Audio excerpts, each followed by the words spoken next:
The galaxy was dead. Stars had faded long ago, leaving behind only black skies and cold dust. Planets that once held life now drifted silently, frozen and empty. No voices, no lights, no hope. Just the endless darkness that had swallowed everything. For millions of years, no one had spoken across the stars. The last remaining race, the Varen, floated through the void in their ships, trying to survive among the ruins of forgotten empires. On one of those ships, the Varen explorer Arco 7, Commander Renka sat before a glowing console. His yellow eyes scanned endless waves of static on the comm screen. It had been years since they heard a real signal. Most believed nothing living remained outside their small fleet. Then suddenly, something changed. The static cracked. A soft hum echoed through the speakers. Renka froze. The sound was rhythmic, a pattern. Then came a voice, a human voice. "If anyone can hear this," the voice said, calm but distant, "humanity still remembers." Every creature on the bridge went still. The words echoed through the metal walls like a ghost. Renka's second officer, Torel, whispered, "It can't be real. Humans died 1 billion years ago." Yet, the voice kept repeating, fading in and out, carrying old pain and warmth. "Humanity still remembers. Still remembers." The crew looked at one another in silence. Renka leaned closer to the screen. "Trace it," he ordered quietly. "Now!" The technicians worked fast, claws tapping over the panels. A set of coordinates appeared. Numbers that pointed to a place beyond the known universe, far past the last galaxy, beyond any star. "No light exists there," Torel said nervously. "Commander, that's outside creation itself." Renka didn't answer. He stared at the data, his chest heavy with something strange. Hope, a human voice. After all this time, could it be real? Or a trick of the dying cosmos? They gathered in the command hall, the blue glow of the ship's core lighting their faces. "It's a trap," one scientist said. "A remnant signal looped by cosmic radiation." Or worse, another added. "Something feeding on us using ancient voices." But Renka spoke firmly. "We are explorers. The Varen survived because we searched when others gave up. If there's even a small chance this is real, we must follow it." The crew fell silent. They all knew what the dark beyond was called, the end zone. No ships returned from there. It was where time and space began to break. Still, Renka made his choice. "Set course for the coordinates," he said. "If this is humanity's last voice, we will answer it." The order was given. Engines roared quietly, shaking off centuries of dust. The Arco 7 turned its nose toward the black horizon and entered the void. As they left the faint glow of dying galaxies, everything around them turned silent. Even the hum of space faded. It was like entering a graveyard of existence itself. Hours passed. Then days. The deeper they went, the stranger things became. Energy readings shifted without pattern. Time sensors flickered. The crew started hearing faint beats through the ship's walls, soft, rhythmic thuds, like a heartbeat in the void. At first, they thought it was a malfunction. But when the navigator put his hand on the control console, he felt it too. The metal itself seemed to be alive, pulsing with something unseen. "It's following us," Torel whispered. Renka didn't reply. He stood at the viewing window, staring into the nothingness. The darkness outside was not empty anymore. Small flashes of red light shimmered in the distance like dying embers in a vast ocean. Then came another sound. The same human voice. Stronger now. "You should not have come here." The bridge lights flickered. The crew panicked. "What is that?" someone shouted. "Is it warning us?" Renka felt a chill run through his spine. "No," he said slowly. "It's speaking to us," the voice continued, broken but clear. "If anyone can hear this, humanity still remembers. But the war never ended." The words hit them hard. "What war?" Torel asked in fear. "The universe is dead." "There's nothing left to fight." But before anyone could answer, the ship's long-range sensors detected movement ahead. Something massive, hidden in the dark, a structure, metallic, the size of a moon. It wasn't natural. The screens filled with static again, and the human voice returned one last time, louder, sharper. "This is Arc Station. Last defense of the humankind. If you hear this, turn back. The war sleeps, but it still remembers you." The sound cut off. Silence fell once more. The crew sat frozen, their hearts pounding. Torel finally whispered, "Commander?" What do we do now? Renka stared at the faint outline of the station, its edges glowing faintly red like burning coals. His voice was steady, but his eyes showed fear and wonder. We continue, he said. If this is the end of everything, I want to see who is still fighting there. Outside the ship, space trembled faintly as if something enormous had stirred awake. The heartbeat returned, louder now. Thump, thump, thump, and far ahead, in the blackness at the edge of the universe, a light blinked once like an eye opening after a billion years of sleep. Renka whispered to himself. Maybe. The universe isn't as dead as we thought. The Arco 7 kept moving forward into the unknown, where silence itself waited to speak again. The black ocean of space surrounded the Arco 7 like a grave. No light, no stars, no sound, only the slow hum of the ship's engines and the quiet breathing of its crew.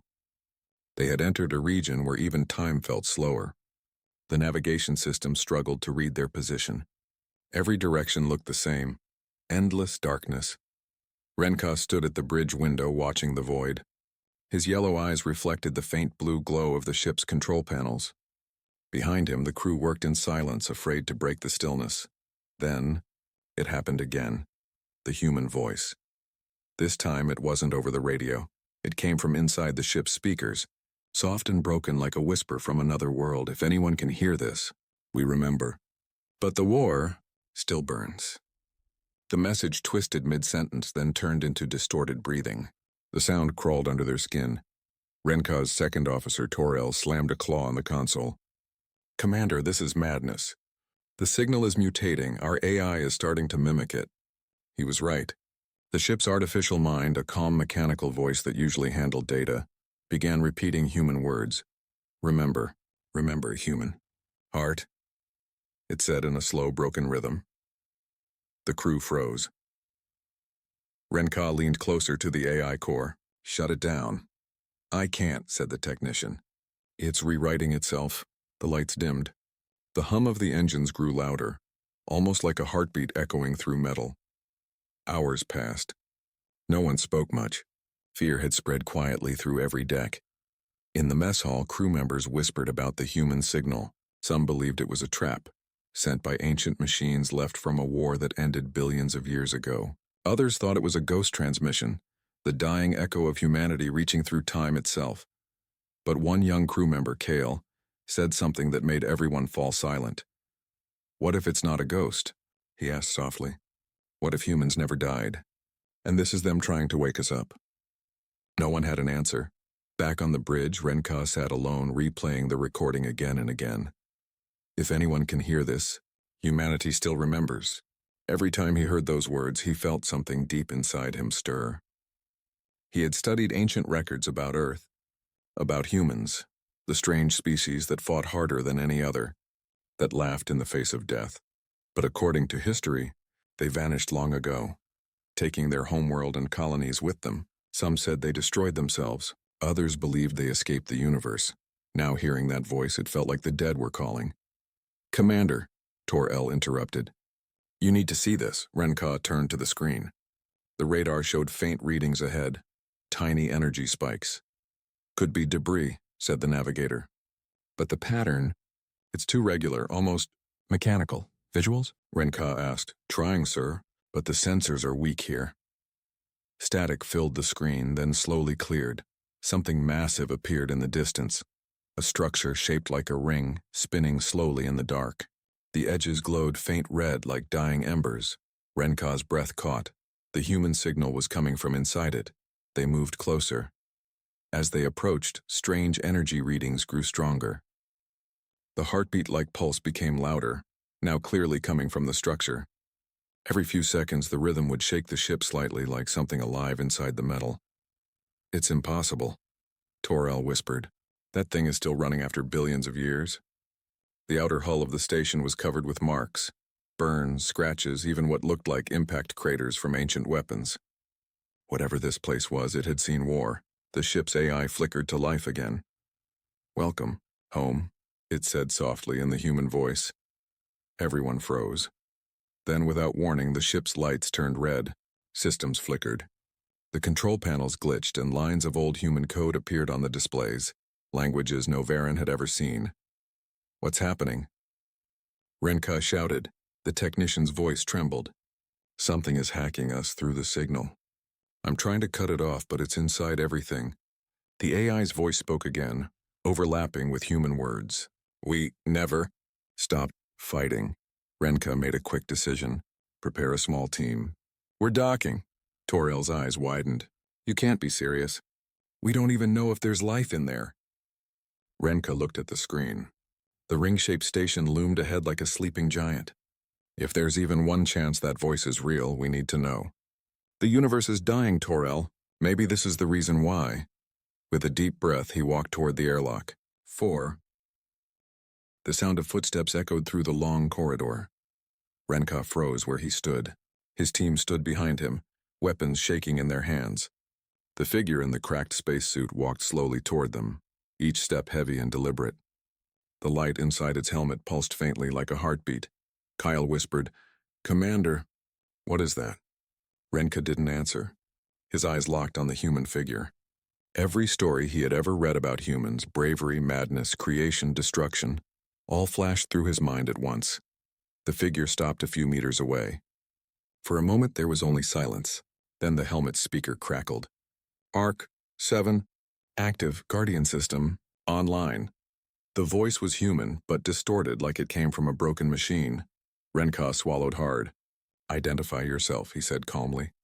"You are aboard Arcos 7 Varan exploration ship." "Who are you?" The figure tilted its head slightly. Then it raised its arm and pointed deeper into the corridor. "Command. Center."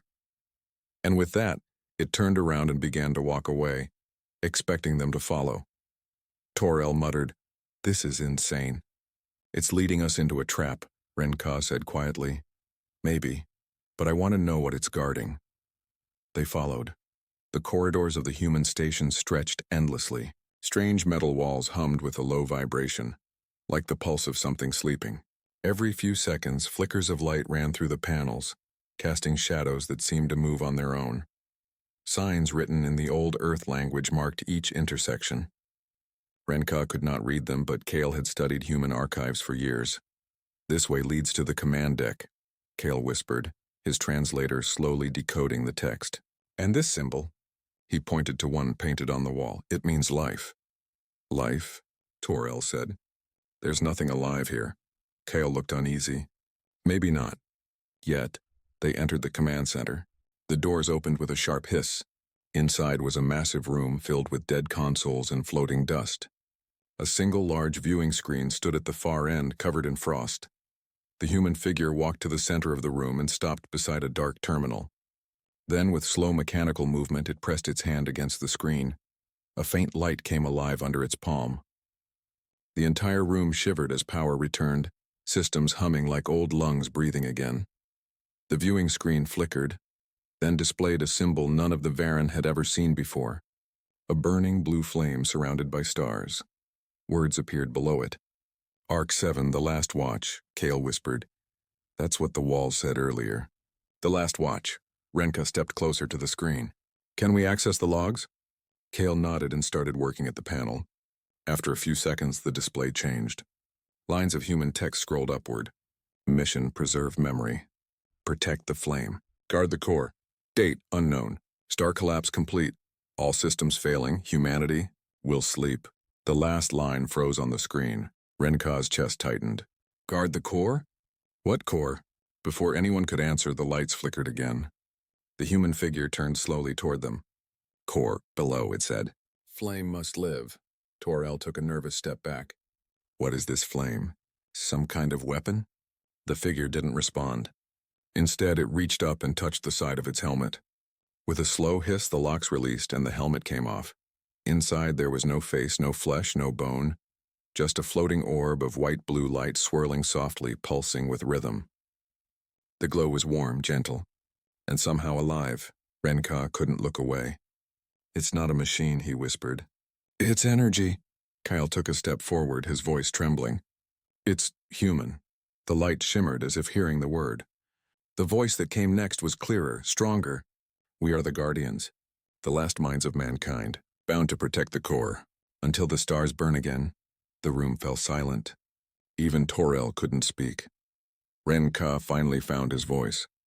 You mean humanity survived like this? Not survived, the light said gently. Evolved. We became the echo. The flame you hear is the last memory of our kind. Suddenly, the ship's communicator crackled to life. Torel's voice from the Arco 7 bridge came through, filled with panic. Commander, you need to return now. The station's systems are spreading into our ship. They're merging with our AI. If this continues, we'll lose control. Ren-Ka looked at the glowing figure. Is this your doing? The core reaches out, it replied calmly. It remembers all life. It connects all minds. The merge cannot be stopped. Then shut it down, Ren-Ka demanded. If we shut it down, said the light, everything dies. The core keeps the universe from falling apart. It is the last human gift. The ground beneath them trembled. Dust fell from the ceiling. Somewhere deep below, something massive began to awaken. Kale's scanner beeped wildly. Commander, energy readings below are rising fast, like something alive is powering up. Ren-Ka made a decision. We're going down there. Torel grabbed his arm. Commander, listen to yourself. You don't even know what's down there. Ren-Ka met his gaze. That's exactly why I have to see it. If this is what's keeping the universe from collapsing, we can't turn back now. The human light floated closer, its voice soft, almost kind. Follow. The flame will show you. A hidden door opened at the back of the room, leading to a spiral path descending deep into the heart of the station. The corridor glowed with faint blue light. Ren-Ka took the first step down. The others followed in silence. As they descended, the temperature rose. Strange shapes pulsed behind the metal walls, like veins carrying energy instead of blood. Kyle looked around in awe. It's alive, he whispered. The whole station, it's alive. The human voice echoed softly through the air. When the stars went dark, we built the flame. We became its guardians. One day, when another life hears us, the cycle begins again. The deeper they went, the stronger the heartbeat sound became. Thump, thump, thump. It echoed through their bones, shaking the walls. Finally, they reached a massive circular chamber. In the center floated a bright sphere of light, white and gold, glowing with the warmth of 1,000 suns. The core, the flame, it pulsed like a living heart. Ren-Ka stepped forward, staring at it in silent wonder. This is what they left behind? Kale nodded slowly. Not a weapon, not a message, it's hope. As they stared, the human guardian spoke once more. When the universe was ending, humanity did not run. We lit one last fire, to remind creation that it can begin again. The ground shook harder. Sparks rained from the ceiling. The flame's light grew brighter. Ren-Ka turned toward the others. We need to stabilize it before it tears itself apart. But as they moved closer, the flame flared violently, and a deep mechanical voice filled the chamber. Unauthorized presence detected. Defensive systems online. Red lights burst across the walls. Ancient turrets emerged, pointing directly at them. Kale shouted, Commander! It's activating defenses. Ren-Ka drew his weapon, his voice hard. Then we fight. Humanity left this flame to protect life. Let's make sure it stays that way. The walls lit up like fire as energy bolts cut through the air. The last survivors of the Varen fought beneath the glowing heart of the human legacy, unaware that something far greater had already awakened beneath their feet. Darkness spread around the Varen ship Ecliptus as it drifted through the void. For hours there was no light, no stars, only the echo of their own systems and the faint pulse from the human signal. Every heartbeat-like thump in the darkness made the crew shiver. Ren-Ka stood at the viewing port, staring into the endless black. He whispered, there should be nothing here. No space, no time. And yet, the pulse returned, slow, heavy, and strong. Thump. The sound didn't come through the speakers. It came through their bones. Captain said their navigator, Zelra, her voice shaking. The coordinates repeat again. But something's changing. The signal now contains movement. It's shifting toward us. Ren-Ka's claws tightened on the console. Movement. There's nothing out here to move. Then the message came again, clearer this time. A human voice, male, calm and cold. If anyone can hear this, stay away. The silence is not empty anymore. The bridge fell silent. No one dared breathe. A technician, young and frightened, whispered, it's warning us.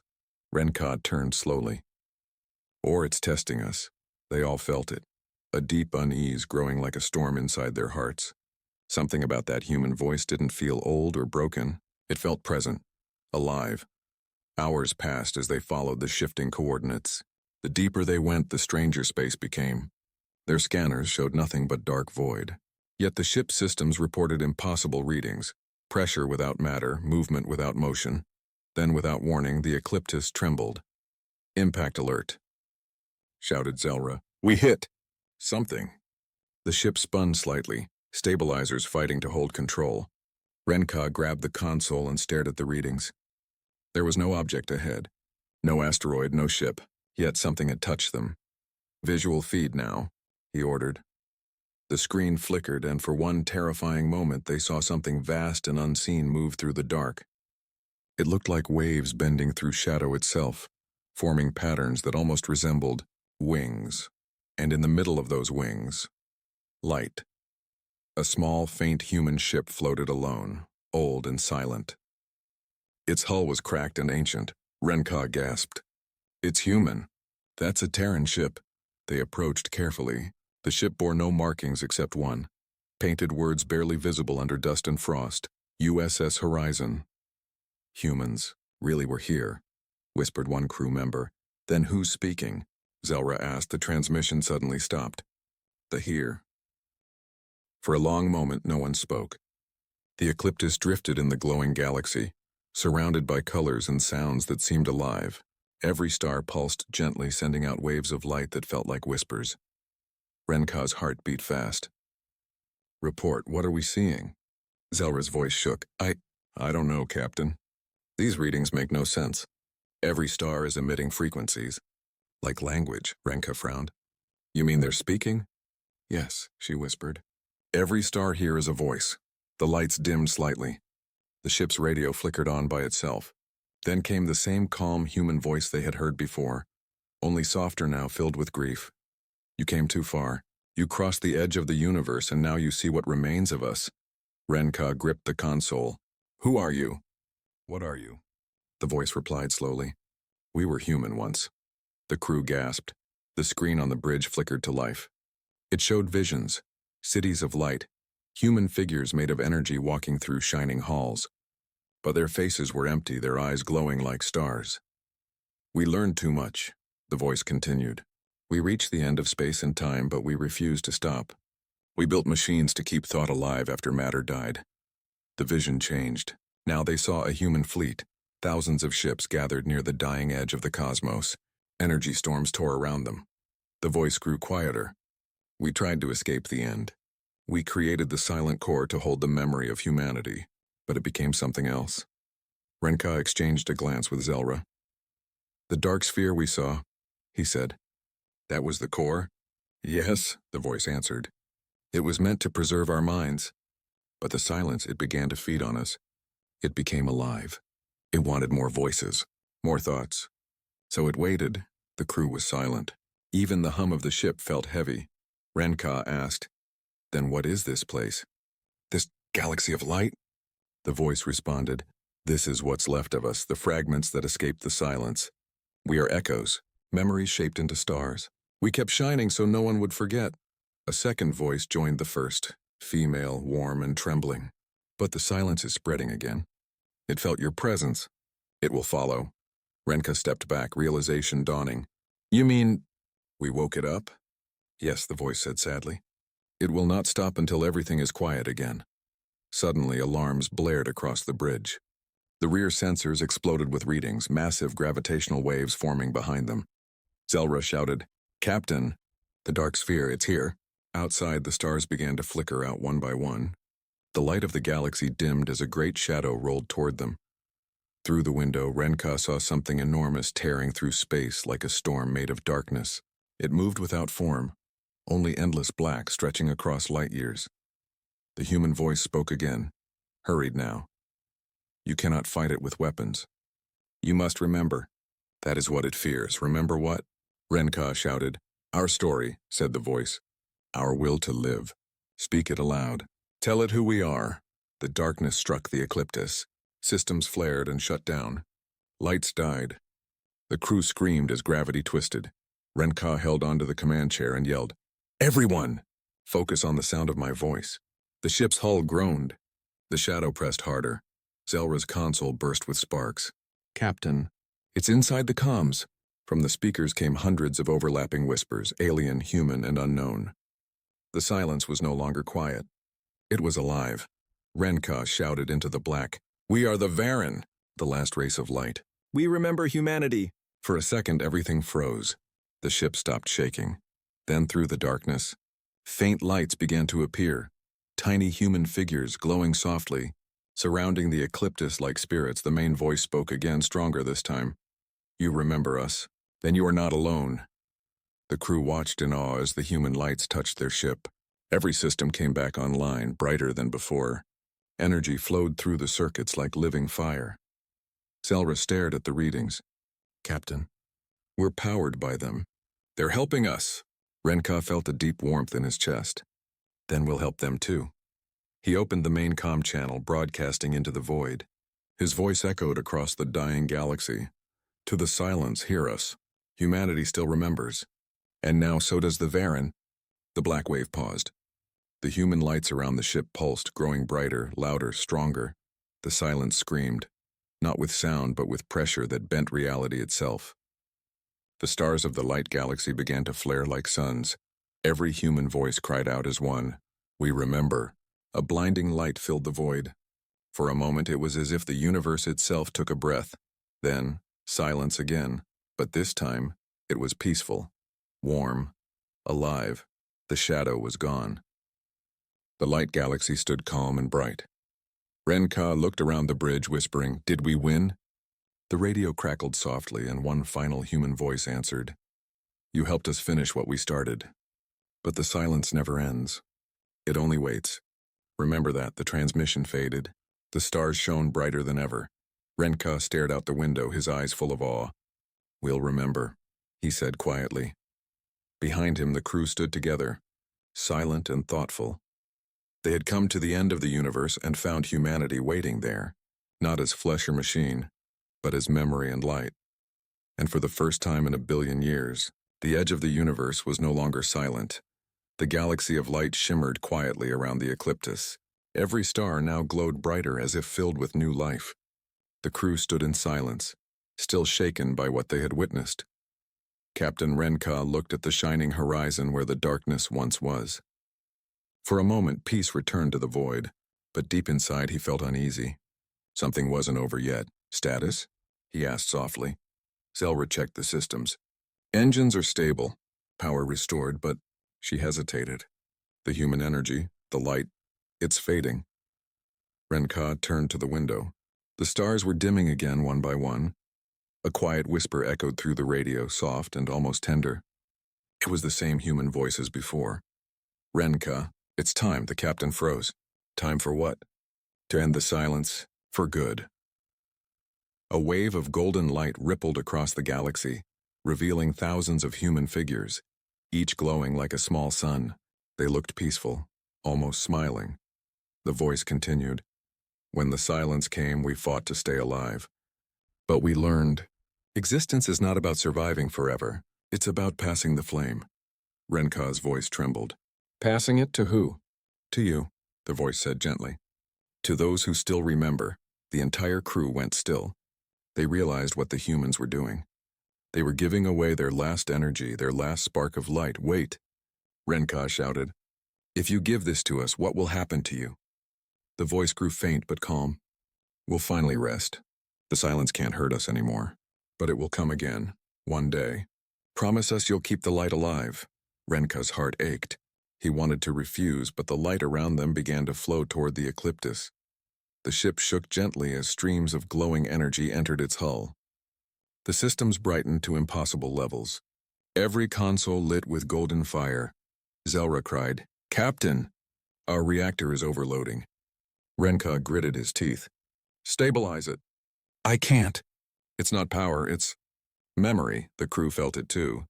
Voices whispered in their minds, human laughter, human songs, human sorrow, memories of oceans, skies, families, and wars. Renka saw flashes in his head, a blue planet, a child looking at stars, a woman smiling as rockets launched into the sky. It was overwhelming, but beautiful. The voice spoke again, softer than ever. Now you carry us. The silence will follow you, but as long as you remember who we were, it can never win. And with that, the light figures began to dissolve into dust. One by one, the human stars faded, leaving trails of gold behind. Zelra wiped tears from her eyes. They're gone, Renka shook his head. No, they're inside us now. Outside the window, only a few stars remained. But one, brighter than all others, stayed shining. The voice whispered one last time, "This is our final gift, the last light of humanity. Protect it, then silence, real silence." A warning alarm beeped softly. The navigation screen showed the dark sphere returning at the edge of the glowing galaxy. The silence hadn't given up. It was coming back faster than before. Zelra shouted, "It's consuming everything again." Renka stood tall. His eyes were calm now. "Set course for the center of the light galaxy. Captain, we're going to give the silence something to fear." The Ecliptus turned, engines blazing with golden fire.